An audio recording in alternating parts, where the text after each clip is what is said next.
हरि ओम श्री शिवाय नमः। शंकर भोलेनाथ की जय। सज्जनों, देखिए, आज मैं आपके सामने ये विषय है कि भगवान भोलेनाथ पर हमें क्या चढ़ाना चाहिए और किसको चढ़ाने से हमें क्या फायदा होगा। तो इनको जानने से पहले आप चैनल को जरूर सब्सक्राइब करें, लाइक करें। भोलेनाथ की कृपा आपके ऊपर बरसती रहे, ऐसी मेरी परमात्मा से प्रार्थना है। तो सज्जनों, देखिए, ऐसा बताया गया है कि सबसे पहले तो मैं एक सुंदर बात बताने जा रहा हूं कि गंगा जल, हम और चीजों के बारे में भी जानेंगे अभी, लेकिन सबसे पहले बताया गया है कि भोलेनाथ पर, शिवलिंग पर गंगा जल चढ़ाने का क्या फायदा है।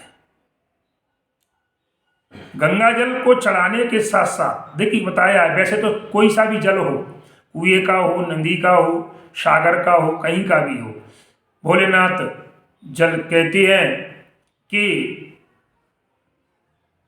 अलंकारो प्रिय विष्णु, जलधारा प्रिय शिव। अलंकार भगवान विष्णु के लिए अलंकार प्रिय है और भोलेनाथ के लिए जल की धारा प्रिय है। और नमस्कारो प्रिय भानु, सूर्य भगवान के लिए नमस्कार, ब्राह्मणम भोजनम प्रिय, मिष्ठानम प्रिय। और ब्राह्मण के लिए पेट भर करके तबीयत से खान भोजन करा दो, ब्राह्मण आशीर्वाद दे देता है। इसलिए सज्जनों, इससे श्लोक में एक बात आई कि जलधारा प्रिय शिव। तो परमात्मा भोलेनाथ के लिए केवल जल का एक लोटा काफी है। प्रतिदिन आप नियम बना लो तो आपको और किसी वस्तु की आवश्यकता नहीं पड़ेगी, ऐसा श्री शिव पुराण में बताया गया है। लेकिन बात आती है कि साधारण जल और एक गंगा जल। तो गंगा जल चढ़ाने से क्या होता है महाराज? तो बताया कि गंगा जल चढ़ाने से मनुष्य को ये भौतिक सुखों की प्राप्ति तो होती है महाराज, लेकिन साथ में, और जिसे निर्वाण कहते हैं, अर्थात मोक्ष की प्राप्ति हो जाती है। मोक्ष क्या है कि फिर वो मनुष्य दोबारा इस पृथ्वी पर जन्म नहीं लेता, 84 का चक्कर कट जाता है और पुनरपि जननम पुनरपि मरणम पुनरपि जननी जठरे शयनम। बार बार जन्म लेना, बार बार मरना, बार बार माँ के गर्भ में आना और फिर बाहर आना, फिर आना, योनियों में 84 लाख योनियों में भटकना, इससे मनुष्य को मुक्ति मिल जाती है। इसलिए सज्जनों, आपको अगर मोक्ष चाहना है तो देखिए कितनी सुंदर बात बताई है।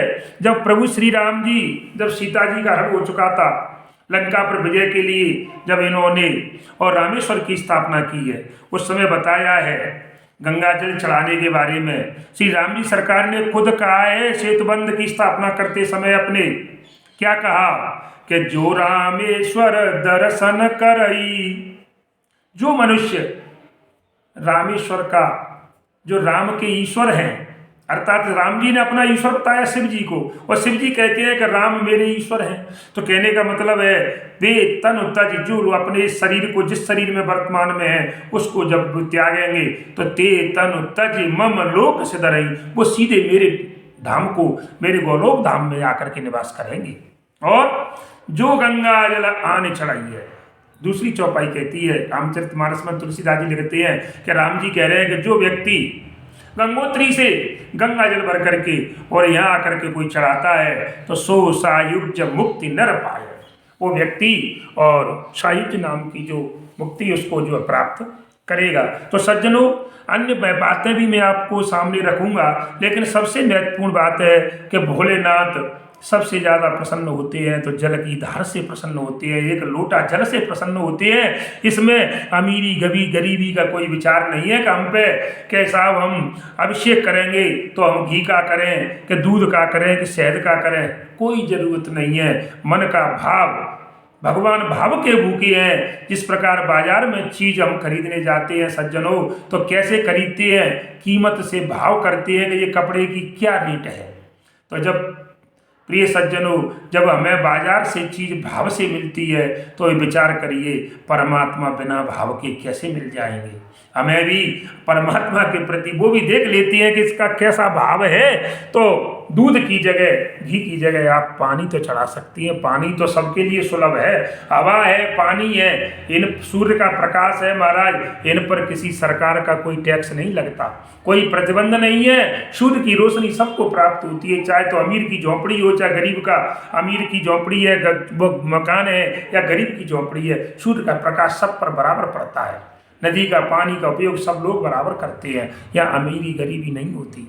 इसलिए सज्जनों, इसके अलावा मैं आपको कुछ और पॉइंट रखना हूँ। लोग कहते हैं कि बेलपत्र चढ़ाने से क्या होता है, तो भोलेनाथ पर बेलपत्र चढ़ाने से महाराज आपके सभी कार्य सफल हो जाते हैं।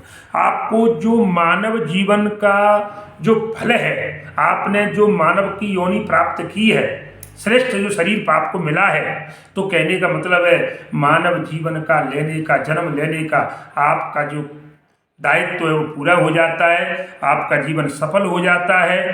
दूसरी, संपूर्ण फल की प्राप्ति हो जाती है।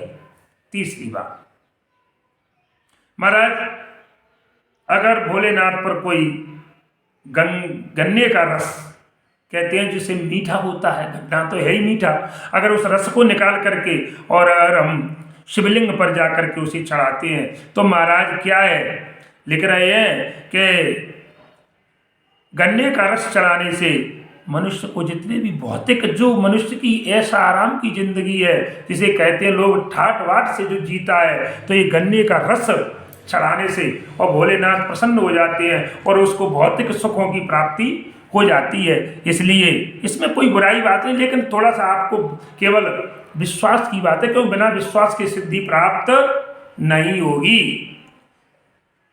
और अगली बात कि अगर कोई शिवलिंग पर महाराज कोई अगर दूध चढ़ाता है, दूध में अगर दूध चढ़ाए, दूध में अगर शक्कर और मिला ले, शक्कर अर्थात चीनी जिसे कहते हैं, तो अगर ये दोनों चीज मिला करके चढ़ाती है ना, तो कहने का मतलब है जो ऐसे बच्चे होते हैं जो भोलेनाथ पर और शक्कर और दूध में शक्कर डाल करके अगर उन पर चढ़ाएं, तो जो पढ़ने वाले बच्चे होते हैं महाराज, उनकी बुद्धि तीव्र हो जाती है, उनकी मस्तिष्क एकदम निखर जाता है। और जैसे कहते हैं कि जैसे शताब्दानी व्यक्ति के 100 बातों को एक साथ सुन करके फिर से दोहरा दें, तो ऐसे बच्चों का दिमाग हो जाता है। इसलिए मैं सभी विद्यार्थियों से ये बात उनको सुनाना चाहता हूँ कि भाई इस बात को जरूर सुने और भोलेनाथ पर महाराज और दूध में चीनी मिला करके निश्चित पढ़ने वाले बच्चों के लिए ये अवश्य करना चाहिए, क्योंकि उनको ही आगे अपने भविष्य का निर्माण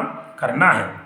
और महाराज पानी से क्या होता है, केवल साधारण पानी अपनी नदी का, कुएं का पानी से तो कहा गया कि अगर कोई व्यक्ति भोलेनाथ पर अगर जल चढ़ाता है तो उससे क्या होगा महाराज, अगर घर में किसी व्यक्ति को अगर सबसे अधिक तेज बुखार की शिकायत है, तापमान बढ़ रहा है, शरीर गर्म हो रहा है, तो भोलेनाथ पर जाकर के और महाराज एक लोटा जल चढ़ा दो, तो उधर तो लोटा से जल पिंडी पर गिरेगा, इधर में उसके मनुष्य के टेम्परेचर है वो अपने आप स्वतः ही कम होता चला जाएगा। जब लौट करके आप घर आओगे, जब देखोगे अपने मरीज को, तो आप उसका बुखार गायब मिलेगा, एकदम जादू सा हो जाएगा महाराज।